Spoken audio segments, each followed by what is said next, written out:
Sandra Jordan, we're here at a very changeable Donington Park. 1 minute it's chucking it down with rain, next minute the sun's out. For the minis, we're used to seeing you in a revived mini, we've seen it the last few years, but slightly different for you today. What's been going on? So this is my dad's one, so this is Mini7, so it's what he won the championship with last year.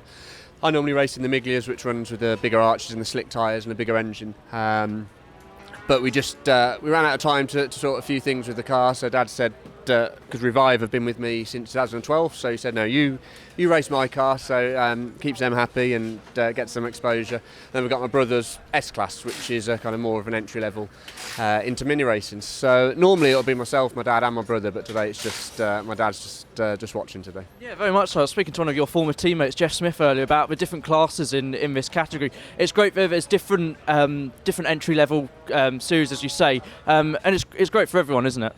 It is. It's a really nice club. I've really enjoyed it. You know, we've done this for now. I think it's our third or fourth year, and it's nice. There's people that have been members of the club for 25, 30 years. So it just shows a nice group of people. But what I like is you get proper hard racing as well. So it's good hard racing, but a good atmosphere, nice and relaxed as well. So it's nice for us. We come here and we don't do any customer work here. It's just us to have our fun weekend and get our racing fix. Yeah, you definitely get a lot of fun in these cars, especially around a circuit like Donington Park. What's it like to drive? You're on the GP circuit today, so quite long, but some interesting bits, especially over in the Corona curves. Yeah, it's a good old school circuit. Obviously, it's a local one to me, so it's always one of my favourite. The racing here is normally pretty good because with the minis not being very aerodynamic or good through the air, the slipstream is massive. So even with a good pace advantage, I don't think you'll run away with it here because the slipstream, all the way up from the old hairpin is uphill anyway. Yeah. So you add in then a slipstream, it really pulls the car along behind you. So and today I could feel it in qualifying then, big headwind down the main straight and down into Redgate. So again, that emphasises a slipstream in a race. So I think it'll be good fun. Yeah, talk us through that qualifying session, because like I said, the weather's been a bit all over the place, lots of cars on track, and from what I saw it was a little bit start-stop.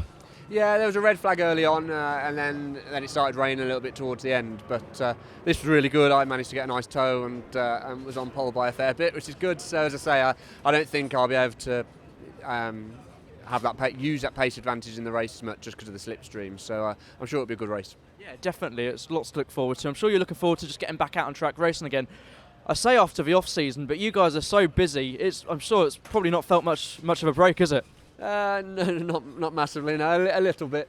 But yeah, it's good to be busy, so I can't complain at that. It's this time of year is always really busy because we've got a lot of testing. The racing starts.